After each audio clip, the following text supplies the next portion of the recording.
Viewers, we deny it here in India, the fact that there is Hinduphobia. But in the UK, in Britain, in London to be specific, they're taking the lead in documenting now specifically hate crimes against Hindus. They've recognized the reality. The London Assembly has passed a resolution ordering the Metropolitan Police, that's right, to work more closely with local Hindu communities to encourage confidence in reporting hate crimes and also for tabulating specifically hate crimes against Hindus. There have been hate crimes against Hindus just because they are Hindus in so many countries. But in India, of course, viewers, we don't accept it. Let's first speak to Krupesh Hirani, who is a member of that assembly, and also Dr. Ranganathan will open the screen out, we'll bring everybody in. Let's have a longer and larger and interesting conversation. Mr. Kripani, thank you very much for speaking to me here. I want to ask you, why did you feel the need to go ahead with moving this very significant motion, resolution, call it what you want? Can you tell us a little bit about this? Yeah, so over the summer, I looked at the hate crime statistics across England and Wales, and there was some government data that was published on this. And what it found was that Hindus were the second most likely group to be victims of hate crime. Now, when I speak about hate crime, we are looking in particular at religious and racially motivated hate crime.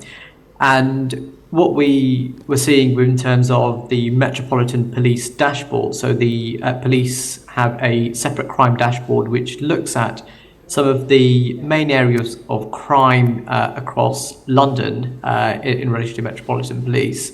And the issue of hate crime against Hindus just wasn't picked up or recorded properly.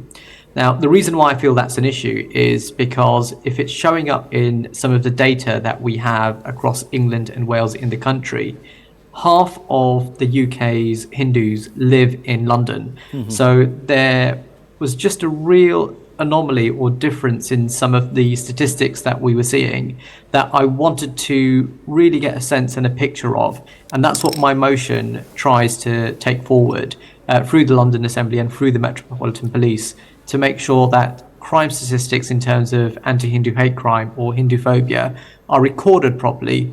Because in my eyes, how can we begin to address the issue unless we don't really look or recognize the issue in terms of crimes in London? Tausif, can I bring you in? Mr. Tausif Ahmed, let me bring you in. They're recognizing the reality out there. Here we remain in denial. Anytime anyone speaks about Hinduphobia, they're accused of being communal, of trying to push for some sort of Hindu revivalism.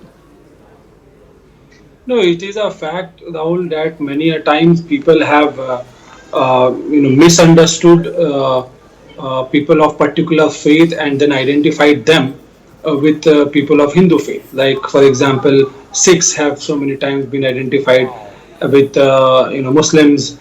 Then now we have on India one Sudarshan TV channel anchor, Suresh Chawanke, openly doing a show saying that Hindus are actually descendants of Jews. So there are lots of these stuff, but I agree with you. There is a total failure of Prime Minister Rishi Sunak. He is more interested in his wife-owned company Infosys business interest, who has signed a MOU with Israel. Okay, since he's not here, Mr. Tausif, Mr. Tausif, he's not here. He'll sue us. To make London a secure place. Okay, so that, what he is doing with his wife, etc., I can't get into. He's not here to defend his case, and, it's a matter of their domestic politics. But are you saying that he's playing the Hindu card in England now? No, please, Dr. Ranganathan, I'm just asking, why is this whataboutery on this? Some people have suffered here on account of Hinduphobia. Very briefly, 2 points. First of all, I congratulate Mr. Hirani for compiling that data. It's very important.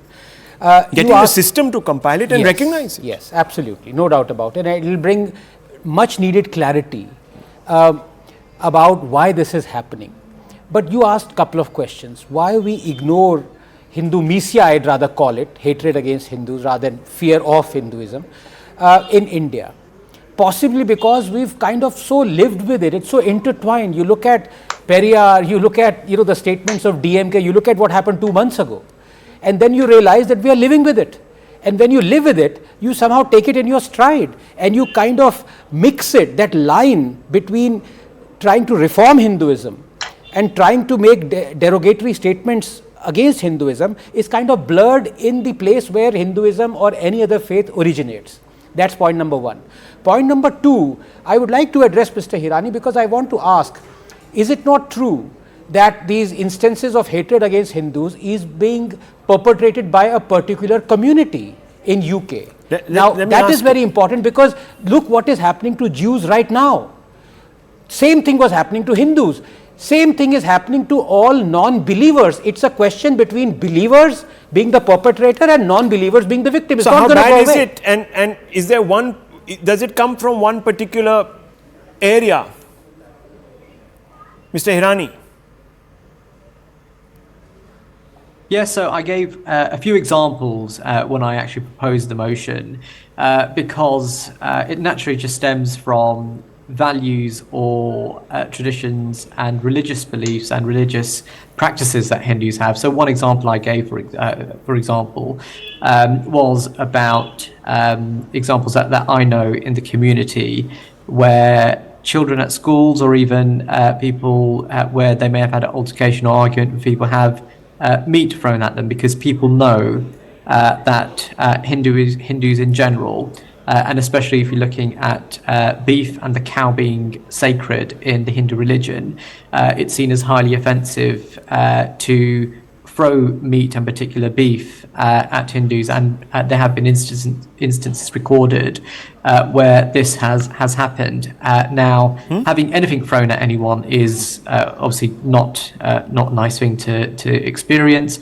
but in particular for a Hindu to have beef, as I said, the cow is a very sacred animal in Hinduism, just makes that crime even more worse, as if it were, compared to any other item that were to be thrown at Hindus. And that's just one example that I've picked out and cited.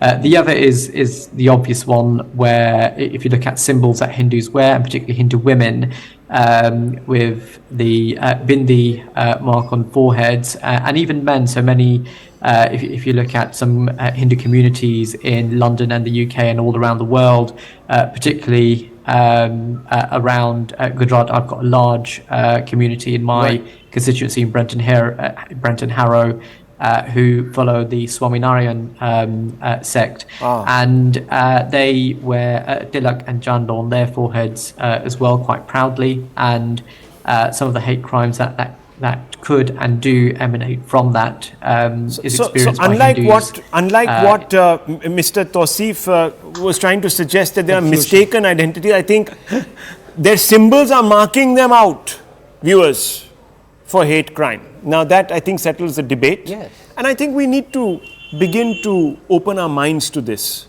Hinduphobia, as Dr. Ranganathan calls it, I still believe that there are people who suffer from a phobia because they think that the faith is going to eviscerate their culture, etc., and they have a reluctance to sort of integrate. But that's a different argument, viewers. We can have that debate another time. But I think, Mr. Hirani, congratulations to you, and I hope that the other cities, Birmingham, where all that drama is happening on our screens, where temples are under siege, Dr. Ranganathan, and we know from whom, I just hope that those cities also wake up and get over their own hesitation on account of votes and banks and all of that. I'll leave it at this. We come back tomorrow, viewers, with a very big story. Don't go away. Stay with us.